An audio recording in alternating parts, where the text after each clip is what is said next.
Sou do sexo masculino e moro no Reino Unido com meu noivo. Atualmente, trabalho como assistente de ensino para adolescentes com necessidades especiais em uma escola não muito longe do Bradgate Park. Já trabalhei em várias escolas e lares para crianças. Esses prédios, especialmente os lares para crianças, geralmente são casas antigas renovadas ou salões. Esta história ocorreu em 2013, quando comecei a trabalhar como assistente de apoio em um lar para adolescentes e adultos jovens de 18 a 30 anos com autismo, lesões cerebrais e comportamento desafiador. A casa em que trabalhava era grande, com 2 salas de estar, uma cozinha espaçosa, uma sala de jogos, um escritório e 5 quartos. Havia também um enorme jardim com um chalé de verão, uma sala de atividades que levava a hectares de campos e bosques. Após cerca de 3 semanas de trabalho, principalmente durante o turno da noite, das 22 horas às 8 horas, meu dever era garantir que todos os residentes estivessem acomodados para a noite e, em seguida, realizar a limpeza antes da chegada da equipe diurna. Após concluir minhas tarefas por volta da 1 hora, passava o restante da noite ouvindo qualquer residente que acordasse, assistindo TV, lendo meus livros universitários ou jogando no meu celular. Em uma noite específica, um jovem chamado James, nome fictício, estava especialmente inquieto. Apesar de não ser muito grande, ele tinha muita força. Em um acesso de raiva, chegou a jogar um membro da equipe através de uma porta de vidro. James tinha dificuldade em formar frases completas, mas se comunicava com palavras simples combinadas de uma maneira que ele entendia. Por volta das 23 horas, James desceu para fazer uma bebida. Fiquei na porta para garantir que ele não quebrasse nada ou se machucasse, e ele subiu sem causar problemas. Enquanto eu estava sentado no topo da escada, ouvi um barulho vindo do quarto acima. Subi as escadas e bati na porta. James abriu a porta, aparentemente calmo, e indicou que estava tudo bem. Por volta da 1 hora, enquanto eu estava na cozinha, ouvi outro barulho vindo do quarto acima da cozinha, que estava vazio naquele momento. Verifiquei, mas o quarto estava vazio. Continuei minha limpeza sem ouvir mais nada naquela noite. Na noite seguinte, ao chegar ao trabalho por volta das 22 horas, percebi que algo estava errado. James estava no pé da escada, cobrindo os ouvidos e cantarolando alto, enquanto 3 membros da equipe o acompanhavam. Após alguns minutos, ele foi levado para a sala de estar, e a gerente da casa me informou sobre o que aconteceu nas últimas 4 horas. James estava agitado e repetindo a frase "Osara, menininha", algo que nunca tínhamos experimentado antes. Após esse incidente, tive 4 dias de folga. Quando retornei, fui informado de que a situação com James piorara. Ele passava horas olhando pela janela que dava para o jardim, dizendo repetidamente: "Ô menininha, onde você está?" Em uma noite por volta das 3 horas, o alarme soou indicando que a porta número 5 tinha sido aberta, que era o quarto extra. Isso parecia estranho, pois a porta do quarto extra sempre estava trancada. Ao investigar, encontrei James na sala escura sussurrando repetidamente: "Onde você está?" Toquei suavemente em seu ombro, sugerindo que voltássemos para a cama, mas, ao trancar a porta do quarto extra, ele gritou e começou a socar a porta com os punhos. Esse ato acionou o alarme da porta da frente, mesmo que eu fosse o único com a chave e a gerente só chegasse por volta das 8 horas. Permaneci com James para acalmar a situação. Mais tarde, ao verificar a porta da frente, descobri que estava aberta. Fechei-a imediatamente e verifiquei todos os cômodos da casa para garantir que ninguém tivesse entrado. Tudo estava bem com os residentes. Na noite seguinte, por volta das 2 horas, outro residente, Connor, afirmou que alguém estava batendo em sua janela. Fui ao quarto dele, verifiquei a janela e a tranca de segurança, mas não vi nada. Ao voltar para seu quarto, ouvimos passos na escada fora de seu quarto. Ele ficou aterrorizado, pedindo para afastar ele. Embora não houvesse ninguém visível, Connor estava claramente assustado e preocupado com alguém voltando. Desci para o pátio e, após cerca de 40 minutos, voltei para dentro. Ao lavar minha xícara na pia, notei que a gaveta de facas, que deveria estar trancada, estava ligeiramente aberta. Isso era preocupante porque os residentes não tinham permissão para acessar a gaveta sem supervisão. Ao contar as facas, percebi que uma estava faltando. Relatei a situação e, mesmo após uma busca de 2 horas, a faca não foi encontrada. Às 5h30, o alarme da porta do quarto extra soou novamente. Ao investigar, a porta estava trancada, o que era inexplicável para ativar o alarme. Ao entrar no quarto, encontrei a cama deslocada, parafusos e pregos no chão, mas nada quebrado. No centro do quarto, havia uma boneca de criança, uma pulseira dourada e a faca desaparecida da cozinha. A boneca era do estilo antigo, provavelmente dos anos 50, com roupas características da época. A pulseira era simples, de aparência antiga. Reportei imediatamente a gerente, mas ninguém reivindicou a pulseira, que foi posteriormente doada a uma instituição de caridade junto com a boneca. Após a remoção da boneca e da pulseira, James parecia se acalmar e nunca mais mencionou a menininha ou ficou no escuro. Ainda não tenho explicação para tudo o que aconteceu. Às vezes penso que foi uma combinação de comportamento estranho de um jovem autista e o fato de a casa ser antiga. Por outro lado, muitos eventos não podem ser explicados logicamente. Meu único arrependimento agora é que a boneca e a pulseira desapareceram e não podem ser examinadas ou identificadas. Talvez tenha sido paranormal, quem sabe? Agora, trabalho durante o dia e não pretendo voltar ao turno da noite tão cedo. Sarah, menininha. Quando lhe perguntaram o que estava errado, algo que nunca tínhamos experimentado antes, a conclusão geral foi que ele tinha visto algo na TV ou em um filme que ficou em sua mente, fazendo-o repetir a frase. Depois que James se acomodou na cama, a equipe noturna saiu e os outros membros da equipe foram para o quarto da equipe. Continuei com minhas tarefas, como de costume, terminei por volta da 1h. Logo depois, subi para fazer uma rápida verificação nos outros residentes. Ao chegar ao primeiro andar, percebi que a luz estava apagada. Havia 2 pequenos corredores que levavam aos quartos, à esquerda e à direita da escada. O quarto de James ficava do lado esquerdo, e o interruptor de luz estava logo fora de seu quarto. Virei a esquina para acionar o interruptor e lá, na escuridão e no completo silêncio, estava James. Ele estava parado no canto com os olhos tão abertos quanto possível. Eu sou um cara grande, tenho 6 pés e 3 polegadas e peso cerca de 220 libras, mas naquele momento, fiquei realmente arrepiado. Falei calmamente com James e perguntei o que ele estava fazendo. Por um tempo, ele não disse nada. Então, quando liguei a luz novamente, ele soltou um grito ensurdecedor e começou a se bater no rosto. A equipe que estava dormindo acordou e me ajudou a acalmar a situação e a colocar James de volta na cama antes de tranquilizar os outros residentes de que tudo estava bem. Depois dessa noite, tive 4 dias de folga. Meu turno era de 7 dias trabalhados, 2 dias de folga, seguidos por 8 dias trabalhados e 4 dias de folga. Fiquei aliviado que o incidente aconteceu exatamente quando meu período de folga começou. Voltei ao trabalho na semana seguinte e me disseram que a situação com James tinha piorado bastante. Ele passava horas olhando pela janela que dava para o jardim, apenas dizendo: "Menininha, onde você está, menininha?" Ainda não sabíamos de onde ele tinha ouvido essa frase. Naquela noite, por volta das 3 horas, o alarme disparou indicando que a porta número 5 estava aberta, a porta do quarto extra.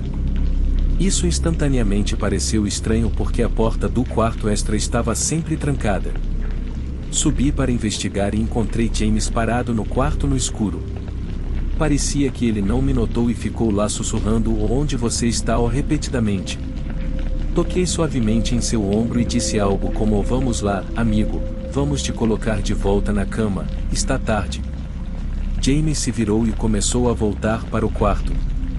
Por um segundo, eu me senti aliviado, mas então, ao trancar a porta do quarto extra, ele gritou "Oh não" e começou a socar a porta com ambos os punhos. Quando ele fez isso, o alarme disparou indicando que a porta da frente estava aberta. As únicas pessoas com chave para a porta da frente eram eu e a gerente da casa. A porta tinha 4 fechaduras, 2 que exigiam uma chave e 2 que exigiam um cartão de identificação eletrônico. Agora eram 3h25 e a gerente nunca chegava antes das 8 horas, então presumi que deve ter havido algum tipo de engano. Fiquei com James e continuei tentando acalmar a situação. Finalmente, ele se acalmou e voltou para o quarto. Desci para verificar a porta da frente. Para minha surpresa, ela estava escancarada. Fechei imediatamente e comecei a verificar cada quarto da casa, caso alguém tivesse entrado. Depois, verifiquei cada um dos residentes para garantir que todos ainda estivessem na casa. Estava tudo bem. Na próxima noite, tudo estava calmo até por volta das 2 horas, quando outro residente, Connor, levantou e disse que alguém estava batendo na janela dele. Pensei que ele devia estar sonhando porque o quarto dele ficava no 3º andar da casa e estava a pelo menos 25 pés do chão. Subi novamente ao seu quarto para tranquilizá-lo e verificar sua janela. Certamente, estava fechada e a trava de segurança ainda estava intacta. Ao voltar para a cama, ouvi passos na escada fora de seu quarto. Ele congelou por um segundo, olhou para mim com uma expressão de puro pânico no rosto. Abri a porta para ver o que era, mas não havia ninguém lá. Ele estava claramente assustado com isso e disse: "Ele voltou." Meu sangue gelou, e perguntei: "O quem voltou? O que você quer dizer?" Connor olhou por cima do meu ombro e então se encolheu na cama puxando o cobertor até a boca. Virei para ver o que ele estava olhando, mas ainda não havia ninguém lá. "Diga a ele para ir embora", disse Connor em voz baixa e assustada. Tentei tranquilizá-lo de que não havia ninguém lá e deixei a luz da cabeceira acesa antes de sair do quarto. Desci e sentei do lado de fora no pátio com uma xícara de café. Era janeiro, e estava por volta de menos 2 graus lá fora, mas senti que precisava sair daquele lugar por um tempo. Após cerca de 40 minutos, voltei para dentro e lavei minha xícara na pia. Eu a sequei e a coloquei de volta no armário. Debaixo da tampa havia uma gaveta trancada, onde guardávamos todas as facas afiadas. A gaveta estava ligeiramente aberta. Isso obviamente era um grande problema, porque nenhum dos residentes podia acessar a gaveta de facas sem supervisão. Conte as facas e percebi que uma estava faltando, então acordei a equipe de plantão e contei a situação. Começamos a procurar, e quase 2 horas depois, ainda não tínhamos encontrado a faca desaparecida. Decidimos apenas ficar alertas e garantir que nenhum dos residentes a estivesse escondendo. 2 horas depois, às 5h30, o alarme disparou novamente. Era a porta do quarto extra. Subimos para verificar e descobrimos que a porta estava trancada. Como o alarme poderia ter sido ativado pela abertura da porta se ela ainda estivesse trancada? Entrei e acendi as luzes, e até hoje não tenho explicação para o que encontrei. A cama tinha sido empurrada para fora do lugar usual, estava encostada na parede, e as portas do guarda-roupa estavam abertas. Havia parafusos e pregos espalhados pelo chão, mas nada estava quebrado. A parte mais perturbadora, no entanto, era que no meio do quarto havia uma boneca infantil, uma pulseira de ouro e a faca desaparecida da cozinha. A boneca era um bebê antigo, provavelmente dos anos 50, pelo estilo das roupas e a aparência geral. A pulseira era simples, mas com um aspecto antigo. Deixei tudo como estava e relatei à gerente assim que ela chegou. Ninguém jamais reivindicou a pulseira como sendo deles, e ela foi levada para uma loja de caridade junto com a boneca. Depois que a boneca e a pulseira foram removidas da casa, James pareceu se acalmar e nunca mais mencionou a menininha ou ficou parado no escuro. Ainda não tenho uma explicação para tudo o que aconteceu. Às vezes, penso que foi apenas uma combinação de comportamento estranho de um jovem autista e o fato de que a casa era antiga. Mas, por outro lado, muitas coisas que aconteceram não podem ser explicadas logicamente. Minha única lamentação agora é que a boneca e a pulseira se foram e não podem ser examinadas ou identificadas. Talvez tenha sido algo paranormal, quem sabe? Mas agora trabalho nos turnos diurnos e não pretendo trabalhar no turno da noite novamente tão cedo.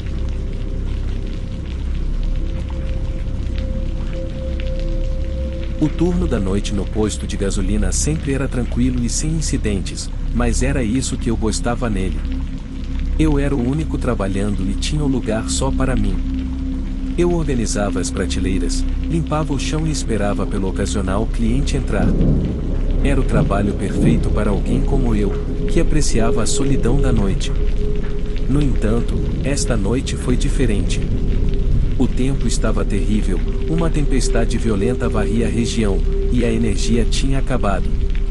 Eu estava preso no posto de gasolina sozinho depois do anoitecer. Tentei me manter ocupado, mas o silêncio era ensurdecedor.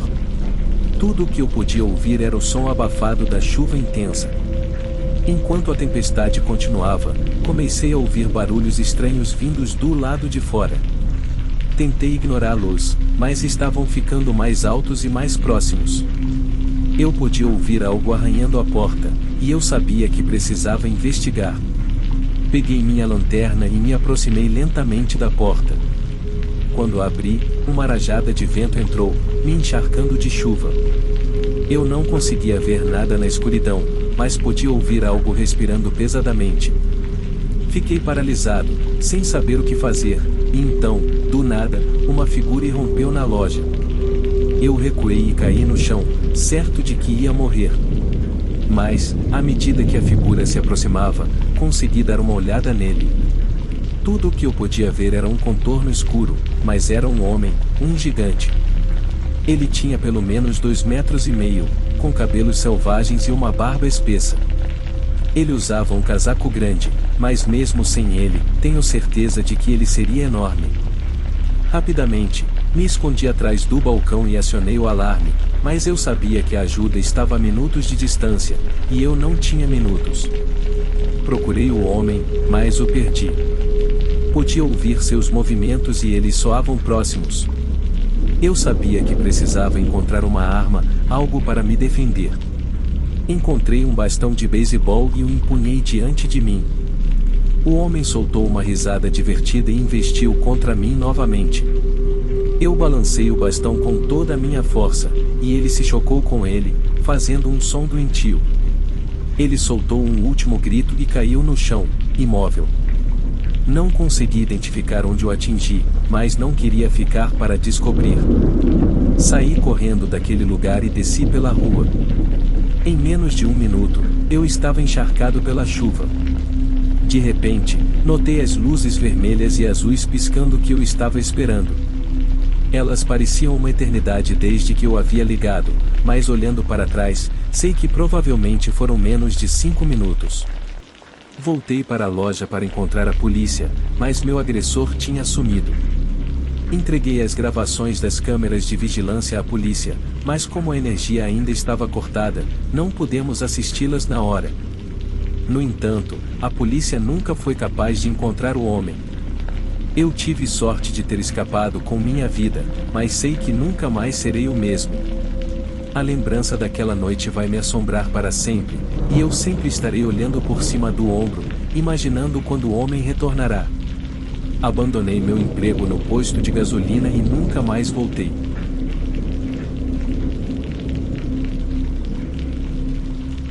Tenho sido segurança por mais de 1 década, e nesse tempo, testemunhei coisas estranhas. No entanto, nada poderia ter me preparado para a noite em que essa história ocorreu. Era 2018, e eu estava trabalhando no turno da noite em um hotel no centro da cidade. O trabalho era realmente fácil. Na época, eu estava muito envolvido com livros de ficção científica e tinha muito tempo para ler. Havia um escritório de segurança nos fundos do prédio, onde eu passava a maior parte do meu tempo. Além disso, fazia algumas rondas pelo prédio e estacionamentos a cada poucas horas durante a noite. Era uma noite tranquila típica no hotel. Eu estava fazendo minhas rondas, verificando portas e janelas, quando ouvi um barulho alto vindo do estacionamento. A princípio, pensei que pudesse ser um carro dando um estouro, mas à medida que o barulho continuava, eu sabia que algo estava errado. Eram 2h30 da manhã, e o lugar estava completamente deserto. Qualquer ruído se destacava como um polegar dolorido, então aqueles batuques altos que eu ouvia no estacionamento eram muito preocupantes. Imediatamente, chamei a polícia e me dirigi para a fonte do barulho. Ao me aproximar do estacionamento, vi uma figura com capuz tentando arrombar um carro. Meu coração batia forte enquanto apontava minha lanterna para ele e ordenava que parasse. Assim que pronunciei essas palavras, ele saiu correndo. Corri atrás dele, ofegante, tentando acompanhá-lo. Eu só precisava ficar com ele tempo suficiente para a polícia chegar. Ele era rápido, e eu estava começando a perder terreno quando ele desapareceu de repente. Parei e apontei minha lanterna em todas as direções, mas não vi sinal dele. Justo quando pensei que o havia perdido, ouvi um ruído fraco vindo de um beco próximo. Minha mão foi para minha arma, que era um spray de pimenta, enquanto me aproximava cautelosamente. Foi quando o vi. O homem estava se escondendo atrás de uma lixeira, tentando recuperar o fôlego. Ordenei que se rendesse, mas ele se recusou. Ele veio em minha direção com um olhar selvagem nos olhos, e então pulou em cima de mim. Antes que eu percebesse, estávamos rolando no chão, lutando. Eu me xingava por seguir esse homem. Eu deveria ter esperado pela polícia, pensei. O homem era forte, mas consegui dominá-lo até a chegada dos policiais. O homem acabou sendo um criminoso procurado com uma longa história de violência e furto. Já se passaram alguns anos, mas ainda penso naquela noite. A sensação de medo, a adrenalina e a luta física com o criminoso sempre farão parte de mim. Sou grato pelo treinamento que recebi, e sei que isso me ajudou a lidar com a situação da melhor maneira possível. Mas também sei que ser um segurança vai além de fazer rondas e verificar portas, trata-se de estar preparado para qualquer coisa e ser capaz de lidar com situações perigosas, por mais raras que sejam.